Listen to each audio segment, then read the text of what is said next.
If you're looking to make a cookies which is no maida, no eggs and no sugar, then I would definitely recommend you trying this oats and jaggery cookies.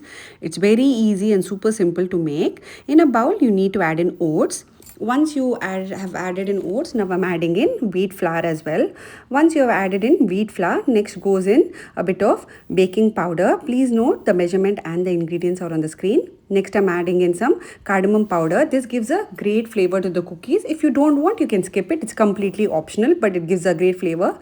Then I've added in a pinch of salt. Now I've added in crushed almonds. If you want, you can add in raisins or walnuts, completely your choice. If you don't want, you can skip the nuts as well. I like the crunchiness of the nuts, so that's the reason I've added it. Now let's mix or combine all our dry ingredients really very well. Mix it so that each and every flour along with the oats and the nuts are beautifully combined. Now our dry ingredients are ready. Now let's keep this aside, and now it's time to make our keep our wet ingredients ready. Here I've taken a ghee. You can take in melted butter as well. I've taken ghee. Now I'm adding in powdered jaggery as well. Now mix it really very well. You need to whisk it. It'll take some time, but it needs to become a paste, like a paste consistency. Till then you need to whisk it. You can take a whisker like this and beat it really very well.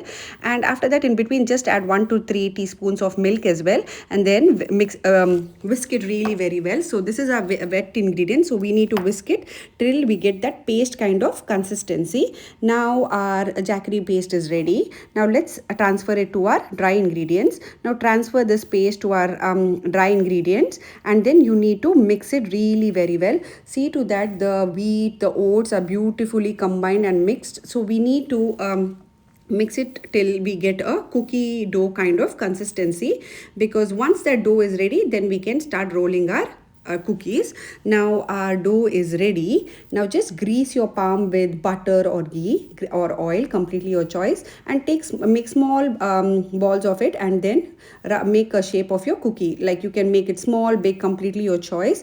Roll it into small cookies like this and place it on the baking tray. Now here I have preheated my oven for 10 minutes. Now while our oven is getting heated, I'm just rolling our cookies. Now you can make as many as you want, big ones, small ones, completely your choice. Is perfect for your lunch, or if you're having your sweet cravings. No compromise in your taste. Kids will love it. You're not adding any kind of preservatives. Perfect for your evening chai. Try this, make this, and let me know your feedback. Now our cookies are ready. Now it's ready to go into the oven. Now I've moved it to the oven at 180 degree for 10 to 12 minutes, and that's it. Our cookies are ready. Look at it. Isn't it beautiful? We have got that crispy goldenness from inside. So it is soft and nice from inside and crispy from outside. Our cookies are ready. Please note the measurement and the ingredients are in the description and on the screen. Look at the cookies. If you like my recipe, please don't forget to like, share and subscribe to my channel. Try this recipe and let me know your feedback. Enjoy.